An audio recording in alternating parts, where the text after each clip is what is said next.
तो दोस्तों आज हम पढ़ेंगे अपने CSS के ट्यूटोरियल में अलाइन कंटेंट प्रॉपर्टीज़ के बारे में। इसका क्या काम है, इसको हम क्यों यूज़ करते हैं। इसका मतलब है वर्टिकली अलाइनमेंट करना, यानी कि टॉप और बॉटम से वही एक्सेस से हमारी ये वर्टिकल अलाइनमेंट करती है। हमने पिछले ट्यूटोरियल में पढ़ा था जस्टिफाई कंटेंट, वो क्या काम करती है, वो हमारा यानी कि हॉरिजॉन्टली अलाइनमेंट करती है। ये जो है ये वर्टिकल अलाइनमेंट करता है अलाइन कंटेंट। इसके अंदर जो वैल्यू आ रही है वो हम देख लेते हैं। यानी कि फ्लेक्स स्टार्ट है, फ्लेक्स एंड है, सेंटर है, स्ट्रेच है, space around, space between, space evenly, ये इसके अंदर वैल्यू आ रही है। अच्छा, ये जो वैल्यू है ये उस वक्त काम करेंगी जब हमारे कंटेनर के अंदर जो एटम्स की रो है वो 2 या 2 से ज़्यादा हो। यानी कि जो हमारा कंटेनर है उसके अंदर जो एटम्स हैं उनकी जो एटम्स की जो रो है उनकी जो तादाद है वो 2 या 2 से ज़्यादा हो, तब ये हमारा जो वैल्यू है अलाइन कंटेंट की काम करेंगे। तो हम इनका प्रैक्टिकल करके देखते हैं। तो मैंने वो फाइल ओपन कर लिया है हमने जो पिछले ट्यूटोरियल में बनाई थी, यानी कि जस्टिफाई कंटेंट में। तो कुछ इस तरीके से आ रही है। तो हम इसको क्या करते हैं, हमने इसमें इवनली लगाया हुआ है, स्पेस इवनली।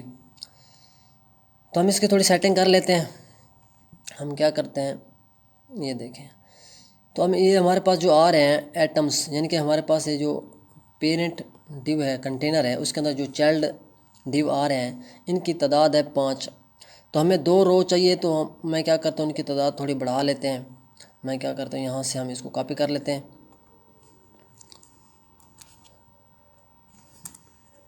अभी ठीक हो गया। तो यहाँ पे थोड़ा सा स्पेस दे देते हैं। अब हम इनके नेम भी जो क्लास का नेम है हम वो भी चेंज कर लेते हैं, यानी कि हम कर लेते हैं 6।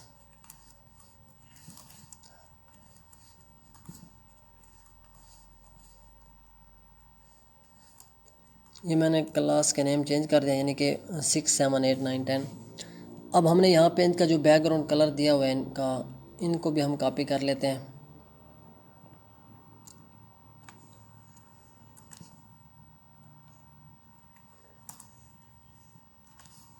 इनके भी मैं नाम चेंज कर देता हूँ, यहाँ पे रख देते हैं जो हमने 6 कर देते हैं, 7 हो गया,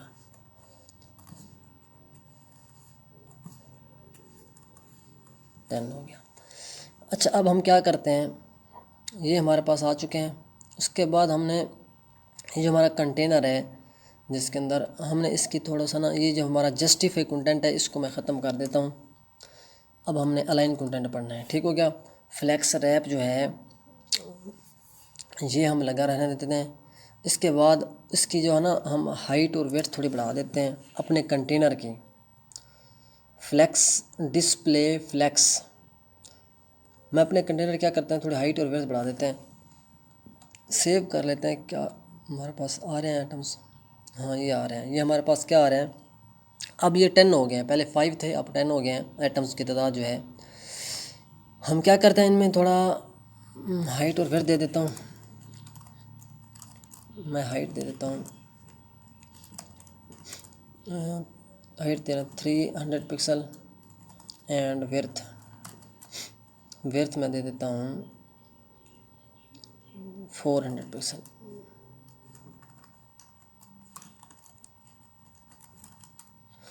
अब क्या होगा, अब इसकी हम क्या करते हैं, एक मिनट सेव करते हैं।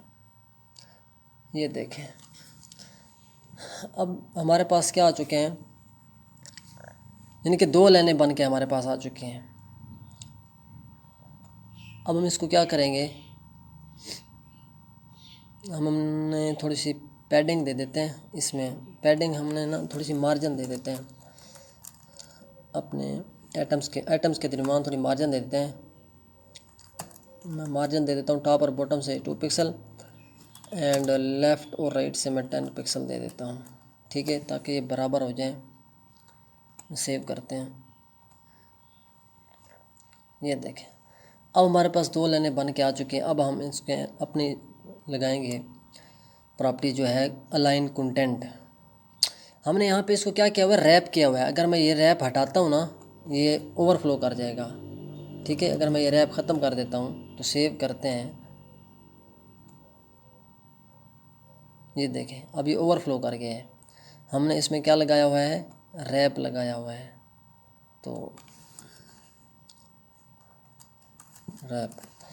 अब मैं क्या करता हूँ, अपनी जो हम पढ़ने वाले हैं अलाइन कंटेंट वो लगा लेते हैं,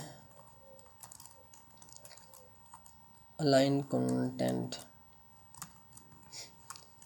इसमें जो सबसे पहली वैल्यू है वो क्या है, फ्लेक्स स्टार्ट। अच्छा, अब हमारे पास कुछ इस तरीके से रिज़ल्ट आ रहा है, यानी कि इसका आउटपुट जो है ये है इस तरह से। जब मैं इसको, ये अब हमने इसको वर्टिकली, अब हमने इसकी अलाइनमेंट करनी है, मैं इसको फ्लेक्स स्टार्ट करता हूँ, स्टार्ट, तो ये स्टार्ट में चले जाएंगे दोनों लाइन। ये देखें अब ये स्टार्ट से हमारी अलाइनमेंट शुरू हो रही है, और जब मैं इसको एंड करूँगा तो ये एंड में आ जाएंगी।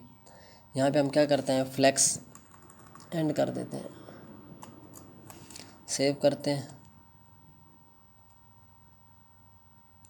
ये देखें अब ये एंड में आ चुकी है, ठीक है। और जब मैं इसको सेंटर में करूँगा तो ये सेंटर में आ जाएंगे, फ्लेक्स सेंटर, सेंटर यानी कि अलाइन कंटेंट सेंटर। ये देखें अब ये सेंटर में आ चुका है। अब हमने क्या करना है, इसमें स्ट्रेच लगाते हैं। स्ट्रेच जो है इसकी बड़ी डिफ़ॉल्ट वैल्यू होती है, जो इसको ऑलरेडी पहले से मिली होती है। हम स्ट्रेच लगाएं या ना लगाएं, स्ट्रेच, तो सेव करते हैं। ये देखें ये स्ट्रेच आ रही है। अगर मैं स्ट्रेच ना भी लगाऊँ ना तो पहले भी हमारी इस तरह आ रही थी। तो उसके बाद हमारा आता है स्पेस अराउंड, तो वो लगाते हैं।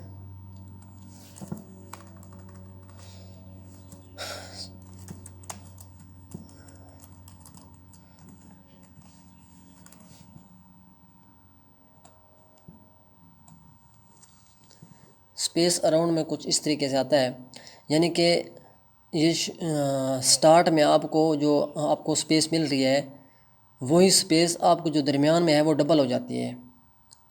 स्टार्ट में और एंड में जो स्पेस है वो स्पेस आपके दरमियान में क्या हो जाती है, डबल। आपके पास जितनी भी रो हैं, यानी कि 4 रो हैं, 5 रो हैं, 6 रो हैं, उनके दरमियान में जो स्पेस आएगी वो डबल हो जाएगी अराउंड में। स्पेस अराउंड वैल्यू में क्या होता है, आपको शुरू में और एंड में जो स्पेस मिलती है वही स्पेस आपके दरमियान में वो डबल हो जाती है। तो अगली वैल्यू पढ़ लेते हैं, उसका नाम है स्पेस बिटवीन, स्पेस बिटवीन।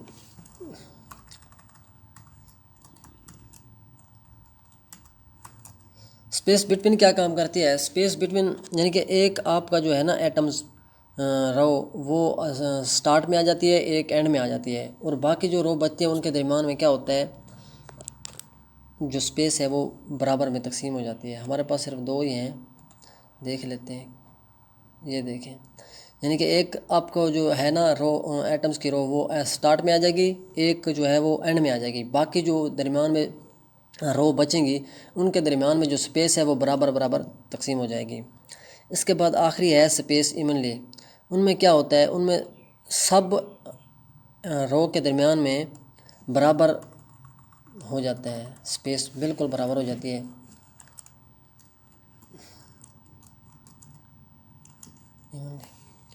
यानी इक्वली डिवाइड हो जाती है स्पेस सब के दरमियान में। ये देखें ये हमारा है स्पेस इवनली। तो अलाइन कंटेंट इस तरह काम करता है। तो तब तक के लिए इतना ही। Thank you, take care, bye bye.